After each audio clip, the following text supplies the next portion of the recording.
Do you feel like living in the United States sometimes feels like being in a divided house? Like, as a citizen, we're the child or children of parents going through a divorce. I've been reflecting on how I feel about things that have been happening and unfolding in 2025 and the last few years. Normally, I don't talk about world events specifically, but I've also been looking more at the energies around what's happening around the e-files and the e-emails. And that's what struck me as I was sitting with it. Now, I am not a child of divorce. My father died when I was 10, and my mom raised me after that. But I had friends who went through a divorce. So I've seen it from the outside, and I can imagine what it feels like. And sometimes I feel like, and this is a very loose analogy, it's not entirely on point, but let me know if you think it resonates. Like if you feel like our government is sometime like parents going through a really nasty divorce, one party representing one parent. And at the end of the day, we're caught in the middle. And like divorced parents who have children, ideally, at some point, they need to figure out what they can agree on because they need to be able to raise these children.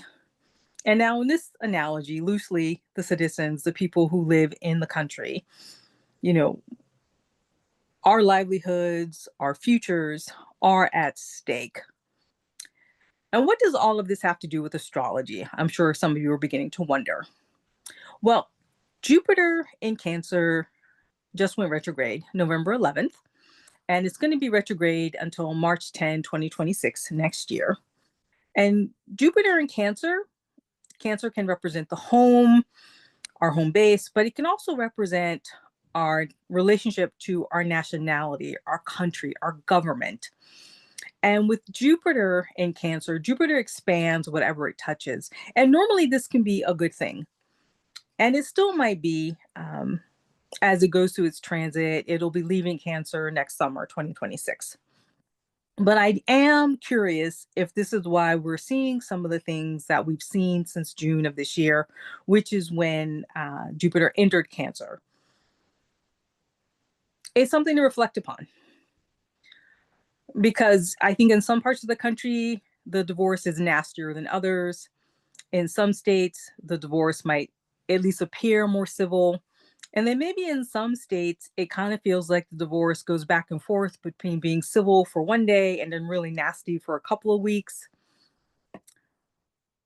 My point is that this Jupiter in Cancer going through its retrograde from November 11th until March is probably going to highlight and intensify some of the things we've already seen. And I'm sure new revelations are going to come to light. And you don't have to be an astrologer or a psychic to know that. You can just come to that conclusion based on everything we've seen in the last few years. Every few months, there's something new, unprecedented, levels of scandal and corruption that we've never seen before. And unfortunately, I'm pretty sure that's just going to continue. But what I think Jupiter in its retrograde can offer us is an opportunity to just really look at what's not working.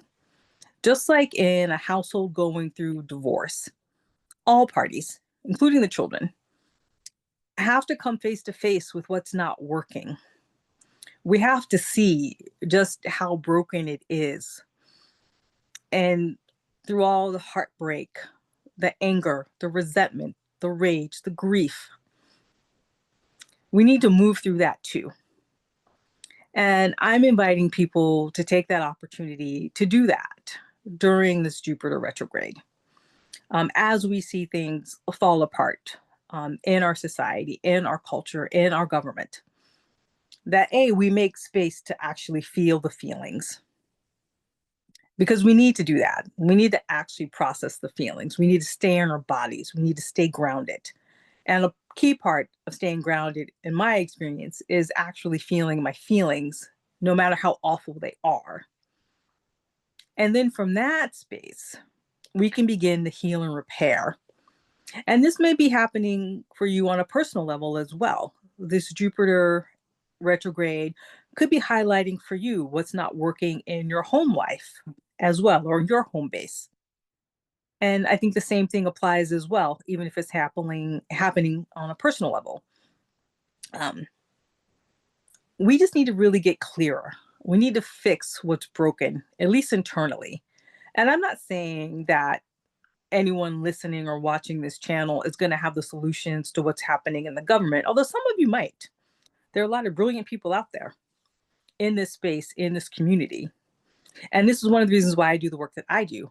I want to calm down as many people as I possibly can, the artists, the activists, the healers, because I think by helping calm those people down, that those folks who probably do have some of the answers to some of our bigger problems in our country can begin to tap into their own innate genius.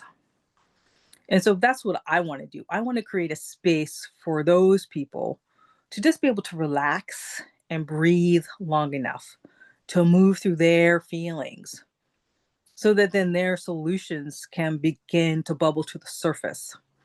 And I think this Jupiter in retrograde is asking all of us to continue to do the shadow work we've been doing all of 2025 to a much deeper level so that we can have solutions come to the surface.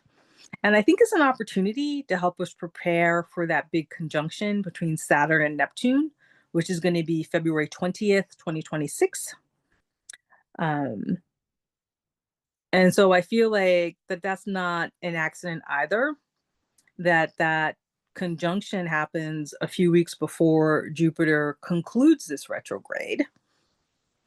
I think it's the universe giving us an opportunity to say, let's get the house in order emotionally, mentally, psychically, spiritually, so that whatever change comes as a result of that Saturn-Neptune conjunction in Aries, just because Aries is a 0 point, it's the beginning of the zodiac, Saturn and Neptune are outer planets, so they have big impact on the collective. So both of them coming together at the 0 degree in the first sign of the zodiac is a sign that we will experience something big, a seismic shift. Nobody knows what. It could be great, it could be awful. I like to be an optimist. I'm hoping it's going to be fantastic, but I don't know.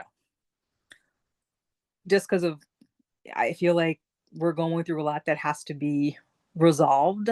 And unfortunately, I think a lot of ugliness has to come to the surface first. I was in a Buddhist group one time, and they gave the analogy that sometimes you have to let the muddy water rise to the surface before it can be washed away to run clear. And I feel like that's a lot of what's happening in the United States. We just have to have a lot of the muck come to the surface before it can be washed away clean so that we can begin anew. We can come together. And the nice thing is that as citizens, we're actually not children in this analogy. I mean, in the analogy we are, but technically we're functioning adults. And we have sovereignty, we have agency. And we need to remember that. We need to remember that we have our own innate power. And the more we can tap into our own agency, the more resilient we will become as we move through these harsh, ugly truths. And if you're angry, embrace that as sacred rage. Because sacred rage is what inspires us to make change for the better and for the long term. So find a way to channel it. Find a way to be constructive with it. Find a way to channel it into something that can make a difference, that can have an impact. What part of the community can you help or support? Who can you reach out to? And if you need support in all of this as well, definitely do that as well. Reach out to the healers, connect with your therapist. I am available for one-to-one astral counseling sessions. I call them you illuminated sessions, where I help reflect back to you who you are, your innate power, your innate truth, and to help calm you down. And so there'll be a link below to that in the description as well.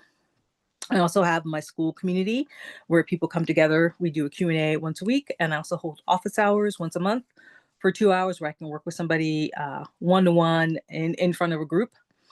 So that way, if you're not in the position right now to do an actual one-to-one private session, you could at least partake in that. And the Skool community is only $9 a month or $50 for the year. So you could check that out as well. And I also am offering email general birth chart readings as well. And so there'll be a link below for that as well. But I just want to come on really quickly just to talk about this Jupiter going into retrograde in Cancer and what that can look like for us individually and collectively, and to remind all of us, including myself, that no matter how disturbing these revelations are over the next few weeks or the next few months, no matter how heartbreaking the news is that we experience or how much it angers us, that give ourselves space to feel what we need to feel. And then we need to scrape ourselves up off the floor and get back to work. Because that is fundamentally how change happens. And that is how change has happened throughout history. People come together one by one and they start working on a solution, and each person does their part. And the more that each of us do our part, the better it is. And we can't expect an overnight fix. These things took decades to unfold and develop, and it may take decades to really have real long-term solutions. But don't let that discourage you, because a lot can happen.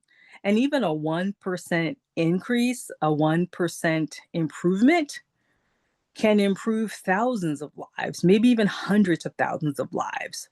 So remember that as well. And even if you only help one person, you have no idea who that one person is destined to help as well. They may be destined to help millions, but they need you to help them first before they can get to that stage. So I just wanted to come in with that. I hope that resonates.